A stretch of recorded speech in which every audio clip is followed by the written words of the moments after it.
के बाद आपका एक बार फिर स्वागत है। आप देखें न्यूज 11 भारत पर डंके की चोट पर। तो झारखंड में कई हिस्सों में लगातार बारिश हो रही है। आपको लग रहा होगा कि बारिश हो रही तो अब सब कुछ ठीक तो है। बारिश हो रही है तो जो एक सामान्य बारिश का जो प्रतिशत होता है वो अब धीरे धीरे ठीक होता चला जा रहा है।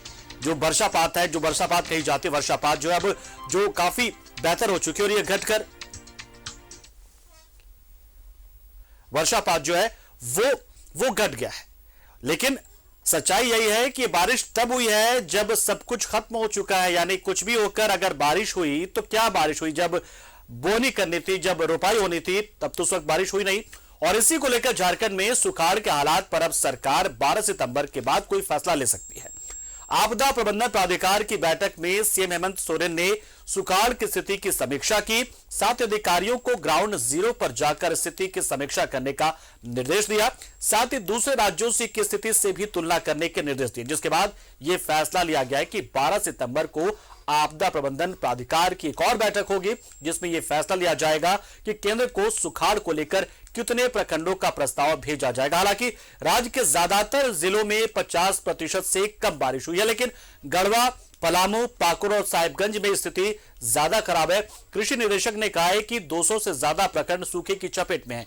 इनमें से 125 प्रखंड भीषण सूखे की चपेट में है, जबकि 118 प्रखंडों में मध्यम सुखाड़ जैसे हालात हैं। हालांकि अगस्त महीने में झारखंड में औसत से 13% ज्यादा बारिश दर्ज की गई, लेकिन जून जुलाई का महीने में बारिश की स्थिति बेहद खराब रही है। ऐसे में 125 प्रखंडों के सूखाग्रस्त घोषित होने की संभावना है।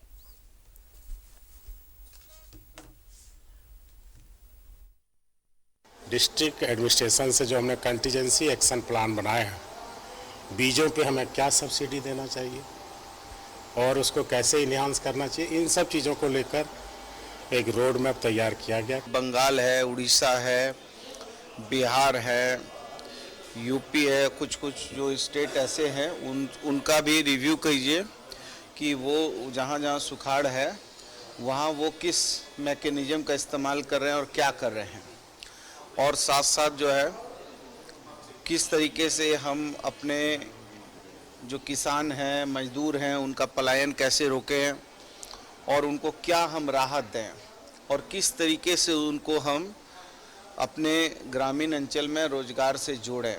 ये सारे 24 जिले ही सुखाड़ के चपेट में हैं और लगभग 200 से ऊपर ब्लॉक्स सुखाड़ के चपेट में हैं। कह सकते हैं लगभग 243 ब्लॉक्स जो अभी इस स्टेज पे हमारे पास जो आंकड़े हैं उसके आधार पर। और लेकिन अभी हम पलामू और गढ़वा हम लोग 3 दिवसीय दौरे पे गए थे वहाँ सुखाड़ को ग्राउंड लेवल पे देखने के लिए, जिसे ग्राउंड ट्रूथिंग कहते हैं।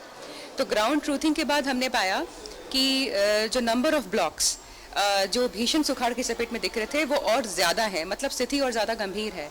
डिस्ट्रिक्ट एडमिनिस्ट्रेशन से जो तो वाकई में इस दौरान जो बारिश हो रही है उसकी वजह से लोगों को ये लग रहा होगा, सामान्य लोगों को ये लग रहा होगा कि अब तो बारिश हो रही है, लेकिन जो किसान है उससे पता है कि इस बारिश का उसके लिए कोई मायने नहीं है। ठीक है कि बेशक ये बारिश हो जाएगी तो जलाशय, डैम सभी लबालब भर जाएंगे, नदियां उफान पर आपको नजर आ रही है, लेकिन इसका फायदा हमें अगले साल मिलेगा, पेयजल के संकट नहीं होंगे। लेकिन एक जो बड़ा संकट जिसका सामना झारखंड करने वाला है, झारखंड के किसान करने वाले हैं, वो है सुखाड़ का। क्यों? क्योंकि जिस वक्त धान के बिचड़े लगे हुए थे, जब उनको खेतों में रोपा जाना था, उस वक्त तो बारिश हुई नहीं थी।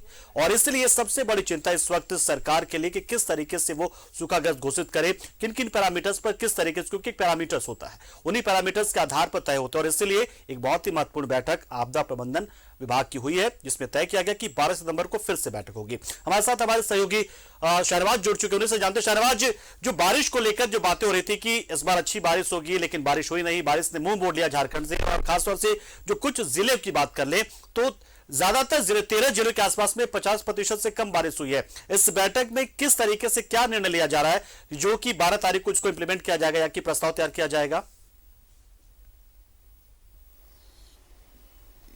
देखिए, जैसा कि आपने अभी कृषि मंत्री को सुना, स्वास्थ्य मंत्री जो आपदा प्रबंधन मंत्री भी हैं, उन्होंने कहा कि मुख्यमंत्री ने निर्देश दिया है कि जहां जहां और भी सुखाड़ के हालात हैं वहां की सरकार क्या कर रही है, वहां के डिस्ट्रिक्ट एडमिनिस्ट्रेशन ने क्या कंटिजेंसी प्लान बनाया है, किसानों को किस तरह से रिलीफ दे सकते हैं, ये सारी चीज़ें पता करें। अधिकारियों को, वरिष्ठ अधिकारियों को उन्होंने ग्राउंड ट्रूथिंग के लिए जाने के लिए कहा है।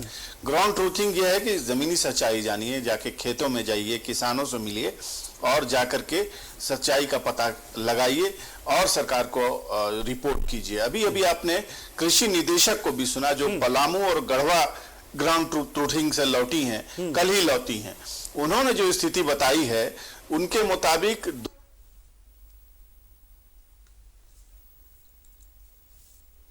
और शहनवाज से हमारा संपर्क टूट गया है कुछ तकनीकी दिक्कतों की वजह से। हम एक बार फिर से शहनवाज से जुड़ने का प्रयास कर रहे हैं, शहनवाज से जुड़ेंगे। तो जाहिर सी बात है, शहनवाज ने बताया कि जिस तरीके से मुख्यमंत्री चाहते हैं कि इसमें कोई भी चीज हवा हवाई ना हो, क्योंकि ये इतना संवेदनशील मुद्दा है जिसको लेकर बहुत ही गंभीरता से सोचा जाना चाहिए, क्योंकि किसानों से जुड़ा मुद्दा है, झारखंड की खेती से जुड़ा मुद्दा है और किसानों को अब राहत पहुंचाने की इस वक्त सबसे ज्यादा जरूरत है, क्योंकि धान की बुआई नहीं हो पाई है। याद कीजिए पिछले साल हमने कितना धान की पैदावार देखी थी, बहुत धान हुए थे उस वक्त, लेकिन इस बार के हालात बिल्कुल अलग हैं। शहनवाज की ओर फिर कोशिश करते हैं जाने की। शहनवाज, आवाज पहुंच रही है आप तक? तो शहनवाज से हम फिर जुड़ेंगे, लेकिन एक बहुत ही महत्वपूर्ण ये बैठक आप इसे मानिए जिसमें मुख्यमंत्री ने साफ निर्देश दिया कि अगर जिलों को बढ़ाना पड़े, यानी कि अगर कहीं पे वाकई में मतलब स्थिति खराब है तो उन जिलों को भी शामिल किया जाना चाहिए। मतलब ऐसा ना हो कि जब हम प्लान बना रहे हैं, प्रस्तावना तैयार कर रहे हैं तो कुछ जिले छूट जाए, कोई प्रखंड छूट जाए, यानी कि हर एक स्तर पर, और प्रखंड में भी कोई गांव छूट ना जाए। यानी कि गांव भी आप गांव का दौरा करें, प्रखंडों के बारे में जाने, पंचायतों में जाए, यानी कि हर एक जो पैच होता है, जिस स्तर पर आप भौगोलिक स्थिति को आप बांटते हैं, डिवाइड करते हैं, चाहे वो ग्राम स्तर पर हो जाए, भौगोलिक स्तर पर देखते हैं तो प्रखंड स्तर पर हो जाए, जिला स्तर पर हो जाए, तो कोई भी जिला ना छूटे, कोई प्रखंड ना छूटे, कोई गांव ना छूटे, कोई पंचायत ना छूटे, पूरी कोई खेत ना छूटे। यानी कि जो भी खेत प्रभावित हुआ है इस सुखाड़ से, वो हर खेत इस सूची में शामिल होना चाहिए। इसलिए ग्राउंड पर जाकर जो हमारे अधिकारी हैं वो तैयारी करें और जाकर वहां पे दौरा करें और वो प्लान बनाएं, यानी कि एक रिपोर्ट तैयार करें जिसको लेकर 12 सितंबर को हम एक बार फिर से बैठेंगे।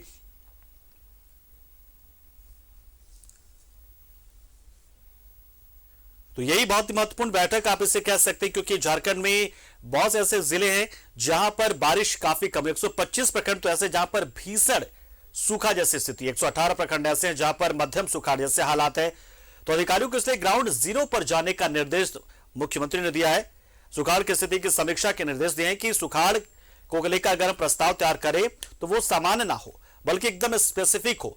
एक होता है कि जनरलाइज कर जाना, जनरलाइज यानी कि सूखा है, ये जिला सूखा है, बस हमने उसको एक प्रस्ताव बनाया और भेज दिया। लेकिन उसमें कई बार होता है कि जो सहायता राशि केंद्र से मिलती है वो अपर्याप्त रहती है, क्योंकि जब आप ग्राउंड पर पहुंचते हैं तो पता चलता है कि नहीं, जितनी स्थिति हमने देखी थी उससे कहीं ज्यादा भयावह स्थिति है। तो वही स्थिति को लेकर ग्राउंड जीरो पर जाने के लिए मुख्यमंत्री ने कहा है 12 सितंबर को एक बार फिर से बैठक होगी, यानी करीब करीब 10 दिन हमारे पास इस वक्त है, जो 10 दिनों में सरकार के पास एकदम बेहतर रिपोर्ट जो है, एकदम स्पष्ट रिपोर्ट, क्लियर रिपोर्ट पहुंच जाएगी और उसी के आधार पर आगे प्रस्ताव तैयार होगा, जिसको लेकर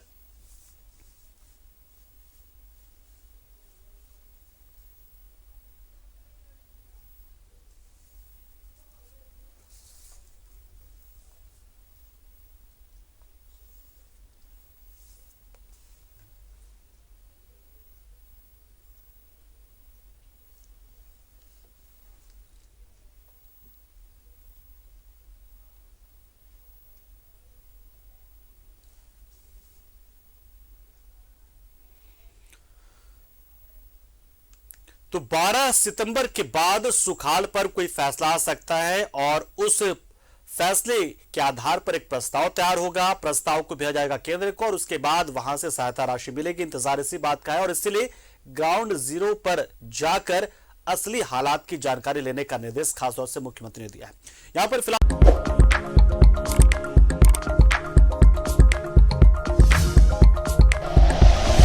like and share videos, subscribe करें हमारा चैनल और प्रेस करें बेल आइकॉन। न्यूज़ 11 भारत, सच है तो दिखेगा।